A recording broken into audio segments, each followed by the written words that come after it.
اور حال پتہ کیا ہے کہ محبوب پیدا نہیں ہوئے تو باپ چلے گئے، ابھی عمر چھوٹی تھی، ماں کی کھل کے زیارت ہونا تھی کہ اماں بھی چلی گئیں، دادا کندھوں پہ کھلایا کرتے تھے، تو تاریخ کہتی ہے کہ دادا کا جنازہ اٹھا تو پیچھے پیچھے حضور بھی آنسو بہا رہے تھے۔ ایک وفادار بیوی ملی تو اپنے وقت پہ سیدہ ختیجہ بھی چلی گئیں، ایک ٹائم آیا تو جناب ابو طالب بھی رخصت ہو گئے۔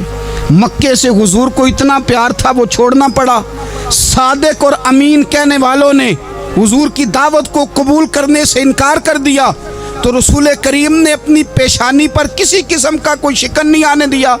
رسول پاک مدینے آئے تو لوگ تلواریں لے کے بدر میں آ گئے لڑنے، شہید کرنے، حضور وہاں بھی کوئی پریشان نہیں ہوتے۔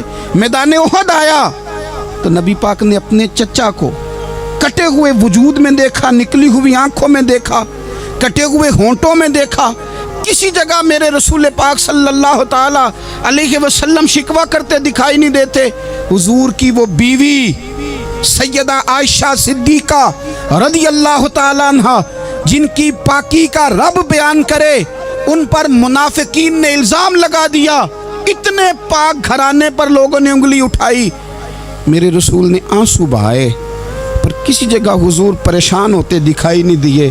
ہم ڈھونڈنے لگے، تلاش کرنے لگے، جب دروازہ رسول پہ گئے تو حضور خود بولے، میرے رسول فرمانے لگے، میرے غلاموں یاد رکھنا یہ صبر میری چادر ہے، یہ صبر میری چادر ہے، یہ حوصلہ میری چادر ہے۔ سیدہ عائشہ صدیقہ رضی اللہ تعالیٰ عنہ فرمایا کرتی تھی، لوگوں مجھے اللہ کی عزت کی قسم میں نے حضور سے بڑھ کر کسی کو صبر کرنے والا نہیں دیکھا، کسی کو حوصلہ کرنے والا حضور سے بڑھ کے نہیں دیکھا۔ امت کو کیا ہو گیا؟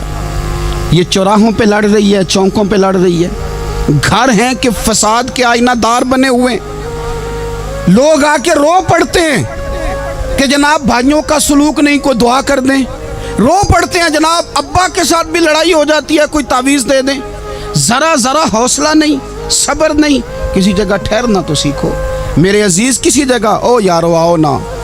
میدان کربلا کے دو سبق، استقامت اور صبر۔ کتنا درجہ ہے سیدنا بلال حبشی کا، میں تقریر کر دیتا ہوں آپ سن لیتے ہیں، لیکن کبھی وہ انداز بھی تو دیکھو نا۔ حضرت بلال، او میرے دوست، جیل کے اندر بندے کے ہاتھ نہیں باندھے جاتے، پیر نہیں باندھے جاتے، پر لوگ جیل میں روتے ہیں، تڑپتے ہیں۔ سیدنا بلال کہتے ہیں میں کلمہ پڑھتا تھا، رات امیہ مجھے باندھ کے رکھتا تھا، اور سویرے جب پتھر اچھی طرح تپ جاتے تھے نا تو لا کے باہر مجھے پتھروں پہ لٹا دیتا تھا، اور میرے وجود پر بھاری بھرکم پتھر رکھ دیتا تھا۔ سننا ذرا، تصور میں لانا، بھلا میں کیا کہنے لگا ہوں۔ حضرت حسان بن ثابت رضی اللہ تعالیٰ عنہ فرماتے ہیں، میں مکہ مکرمہ آیا حج یا عمرے کے لیے، تو میں نے مسجد نبوی کے جو آج مؤذن بلال ہیں، میں نے ان کا یہ رنگ دیکھا کہ مکے کے بچوں نے ان کے گلے میں رسی باندھ کے نا تو ہاتھوں میں پکڑی ہوئی ہے، اور مکے کے بازاروں میں نا ان کو کھینچتے ہیں، لے جاتے ہیں۔ میں نے ایک شخص سے پوچھا یہ کیا ماجرا ہے، کیا معمہ ہے؟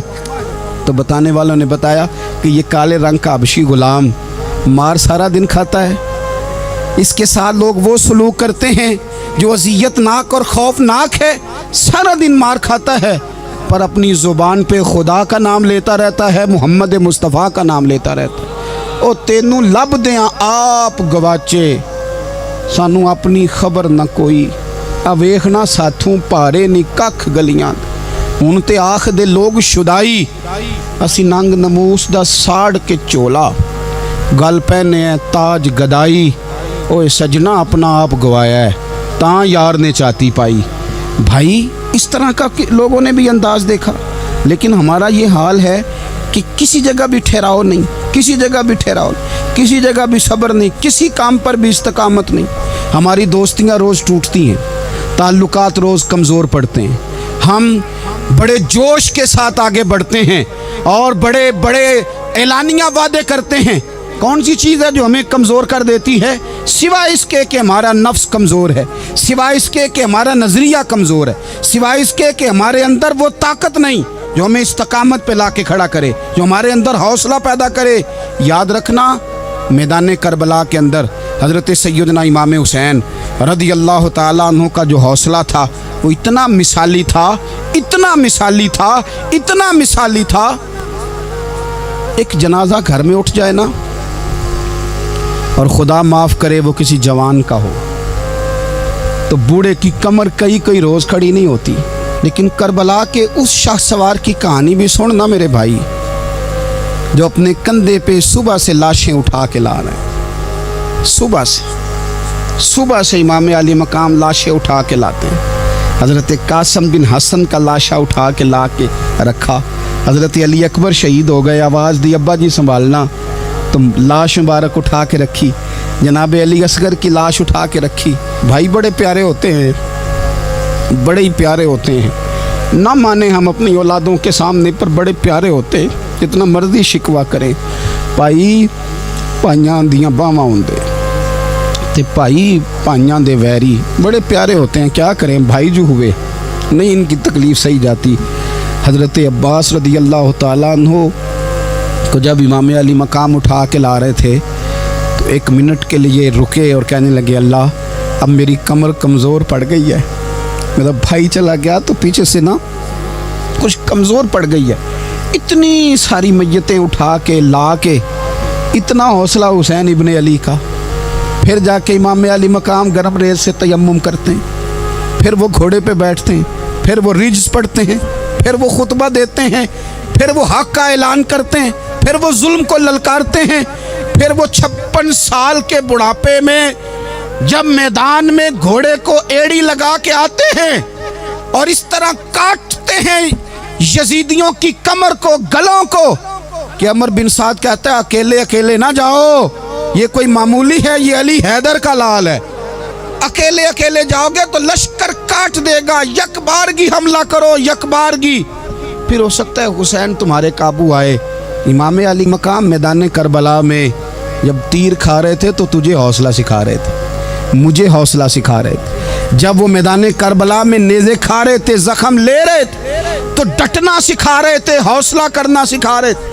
بات بات پہ کمزور پڑنے والوں، ملت کے جوانوں، ابھی تو تم نے بہت سارے اجالے لانے ہیں، ابھی تو کئی اندھیروں سے لڑنا ہے، ابھی تو کئی شمع جلانی ہے، ابھی تو بہت سارے گھر ہیں جو منتظر ہیں کہ تم انقلاب لاؤ، ابھی تو بہت ساری آبادیاں ہیں جہاں تم نے امن قائم کرنا ہے، ابھی تو بہت سارے شہر ہیں جہاں سے تم نے ظلم مٹانا ہے، ابھی تو بہت ساری جگہ ہیں جہاں تمہارے نام کے دیپ جلیں گے، جہاں تم جا کے اسلام کے نام کی تختی لگاؤ گے، ابھی تو بہت سارے مینارے ہیں جن پہ تم نے لا الہ الا اللہ محمد الرسول اللہ کے نام کا جھنڈا لگانا ہے، ابھی تو آگے بڑھنا ہے، ابھی تو بہت سارا کام کرنا باقی۔ اقبال کہنے لگے کہ وقت رخصت ہے کہاں، کام ابھی باقی ہے، اور لوگوں نور توحید کا اتمام ابھی باقی ہے۔ اور ایک شاعر اور بولے، وہ کہنے لگے مسلمانوں نہ گھبراؤ، خدا کی شان باقی ہے، ابھی اسلام زندہ ہے،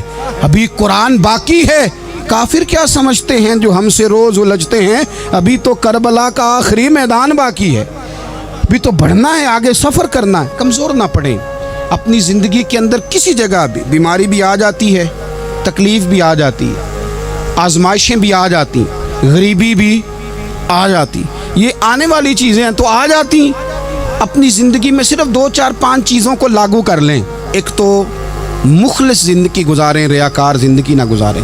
جو لوگ ریاکار ہوتے ہیں وہ بزدل ہوتے ہیں، جو ریاکار ہوتے ہیں وہ دکاندار ہوتے ہیں، جو ریاکار ہوتے ہیں وہ اداکار ہوتے ہیں، جو ریاکار ہوتے ہیں ان کے پاس ایک کریکٹر رہ جاتا ہے، اندر ان کے کچھ بھی نہیں ہوتا، خالی ہو جاتا ہے سارا۔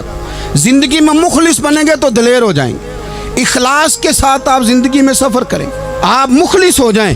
میرے رسول پاک صلی اللہ علیہ وسلم نے فرمایا مخلص ہو جاؤ، اللہ کے رضا والے ہو جاؤ، مخلص ہو جاؤ، تمہارا تھوڑا عمل بھی تمہارے لیے زیادہ ہو جائے گا، تمہیں کفایت کر جائے گا تھوڑا عمل۔ اللہ کے علاوہ کسی سے ڈرنا چھوڑ دیں، غیر کا خوف دل سے نکال دیں، خوف نکال دیں، اپنی زندگی میں غیر کا خوف نکال دیں، نکال پھینکیں آپ امیروں کا خوف، نکال پھینکیں دنیا کیا کہے گی۔ یاد رکھنا عزتیں بھی رب دیتا ہے، ذلتیں بھی اس کی مشیت کا تقاضا ہوتی ہیں، رزق کا مالک بھی اللہ ہے، حضرت مولا علی سے کسی نے کہا کہ آپ اپنے ساتھ حارس کیوں نہیں رکھتے، گن مین کیوں نہیں رکھتے، باڈی گارڈ کیوں نہیں رکھتے؟ تو حضرت علی فرمانے لگے موت سب سے بڑی محافظ ہے، وقت سے پہلے آتی نہیں، آ سکتی نہیں، آپ غیر کا خوف نکال باہر پھینکیں۔ ایک جملہ میدان کربلا میں امام حسین نے کہا تھا، ایک جملہ، اور وہ جملہ اتنا طاقتور ہے کہ اگر سونے کے پانی سے لکھا جائے، ہیروں سے تولا جائے تو یہ ساری چیزیں کمزور پڑ جائیں۔ امام علی مقام میدان کربلا میں جب گھوڑے پہ سوار ہوئے، اللہ اکبر کہہ کے میدان میں آئے، اور آپ نے یزیدیوں سے کہا کہ تم ظالم ہو، جابر ہو، فاسق ہو، اطاعت تمہاری نہیں قبول کی جائے گی، اب بتاؤ لڑنا ہے کہ کیا کرنا ہے؟ جب وہ لڑنے کے لیے میدان میں آئے تو امام نے ایک جملہ کہا، فرمانے لگے لوگوں گواہ رہنا، آج میں نے عزتیں خرید لی ہیں اور ذلتیں دور کر دی ہیں۔ عزت ہے ہمارے پاس، عزت، ذلت دور ہو گئی۔ اگر اس کے ظلم سے چھپ کے بیٹھ جاتے، اگر ان تلواروں کے سامنے کمزور پڑ جاتے، اگر اس بڑے لشکر کو پیٹھ دکھا دیتے تو یہ عزت والا معاملہ، لوگوں ہم نے عزتوں کا سودا کیا، ہم نے ذلتیں بھگا دی، ہم نے وہی سودا کیا جو ہمارے اجداد کا طریقہ تھا، جو ہمارے اسلاف کا طریقہ تھا، جو طریقہ ہم نے علی المرتضیٰ سے سیکھا تھا اور نبی مصطفیٰ سے سیکھا تھا، وہ طریقہ ہم نے کر دکھایا۔ اللہ کے غیر کا خوف نکال پھینکے زندگی۔ اور تیسری بات، ہدف مقرر کریں، ہدف مقرر کریں، آپ کیا ہیں؟ آپ دین کے دائی ہیں، آپ دین کے مبلغ ہیں، آپ دین کو مالی سپورٹ کرنے والے ہیں، آپ اخلاقی سپورٹ کرنے والے ہیں، آپ ایک تاجر ہیں، آپ کس طرح کر کے میدان میں ہیں؟ آپ ایک ویلفیئر شخصیت ہیں، لوگوں کا بھلا کرنے والے، آپ کیا ہیں؟ اپنی زندگی میں اپنے اہداف مقرر کریں، بے معنی بے مقصد زندگی نہ۔ ہم نے ہدف بڑا چھوٹا مقرر کیا ہے۔ ایک بندے کا ہدف ہے کہ میں نے کروڑ پتی بننا ہے، بن گیا وہ کروڑ پتی، اب کیا کرے؟ اب وہ ٹینشن میں ہے، کیا کروں؟ ہدف چھوٹا تھا نا، وہ پورا ہو گیا۔ ایک بندے کا ہدف تھا میں نے بڑی دکان خریدنی ہے، خرید لی، اب کیا کرے؟ اب ٹینشن میں ہے، آگے کدھر جائے؟ ایک بندے کا ہدف تھا میں نے وزیر بننا، بن گیا، یہ چھوٹا ہدف ہے، یہ ہدف کبھی بھی آپ قبول نہ کریں۔ ایک ہدف وہ تھا جو یزید نے اختیار کیا کہ مجھے حکومت پہ بیٹھنا ہے، ایک ہدف وہ تھا جو عبید اللہ ابن زیاد کا تھا کہ مجھے گورنر بننا ہے، ایک ہدف وہ تھا جو عمر بن سعد کا تھا کہ مجھے رے کی حکومت لینی ہے، یہ ان لوگوں کے ہدف تھے۔ اور ایک ہدف حسین ابن علی کا تھا، امام علی مقام کا تھا کہ مجھے جبر کے سامنے ڈٹنا ہے، ظلم کے سامنے ڈٹنا ہے۔ امام علی مقام کا خون تو بہہ گیا، کربلا کی زمین تو رنگین ہو گئی، نہ عبید اللہ ابن زیاد کی گورنری بچی، نہ شمر کو حکومت ملی، نہ یزید کچھ کما سکا، نہ زیاد کا وہ ظلم رہا، نہ یزید کی وہ جفا رہی، جو رہا تو نام حسین کا، جو رہا تو نام حسین کا، جسے زندہ رکھتی ہے کربلا، جو رہا تو نام حسین کا۔ چھوٹے اہداف نہ مقرر کرو۔ یہ کیا بات ہوئی؟ ایک کونسلری پہ سارا کچھ ہار دینا، ایک بچے کے میڈیکل کالج کے داخلے پہ سارا کچھ ہار دینا، ایک ہلکی چیز سفارش پہ سارا کچھ ہار جانا، ایک بڑے آدمی کے نام فوٹو آ گئی اور تو سارا کچھ ہار کے بیٹھ گیا۔ نہ، اپنی قیمت تھوڑی نہ لگا، جگہ جگہ نہ بکا کر، جگہ جگہ نہ بکا کر، جگہ جگہ نہ اپنے آپ کو سیل کیا کر۔ ہمارے سودے ہو گئے، ہمیں حضور نے خرید لیا، مدینے کی گلی میں سودا ہو گیا۔ سودا کس نام پہ ہوا؟ کس نام پہ ہوا؟ ہم نے صرف اتنا کہا کہ یا رسول اللہ میدان محشر کہہ دینا کہ وہ دیکھو ہمارا غلام آ رہا ہے، بس اتنی سی بات پہ سودا ہوا، بک گئے، طے کر لیا، اس کو معراج سمجھا۔ بھائی کمزور کیسے پڑ گئے ہم؟ کس مقام پہ کمزور پڑ گئے؟ کہاں جا کے ہمارے اندر کمزوری آئی؟ استقامت، صبر، حوصلہ، ڈٹنا، مضبوط ہونا۔ ہم نا سوشل میڈیا دیکھ کے رائے قائم کرتے ہیں، آج کل یہ ہو رہا ہے تو لہذا اب بھی یہ کر دیں، کل وہ ہو رہا ہے تو لہذا اب بھی وہ کر دیں۔ ہمارا نظریہ کتاب و سنت ہے، ہمارا نظریہ وہ ٹرینڈ نہیں جو آج کل فلانی جگہ پہ چل رہا ہے، ہمارا نظریہ ہمارے بزرگوں کے 1400 سالہ نظریات ہیں۔ آپ 4 5 6 خبریں دیکھ کے نظریہ نہ بنایا کریں، نظریہ اللہ کی کتاب دیکھ کے بنائیں، رسول اللہ کا فرمان دیکھ کے بنائیں، 5, 7, 10, 20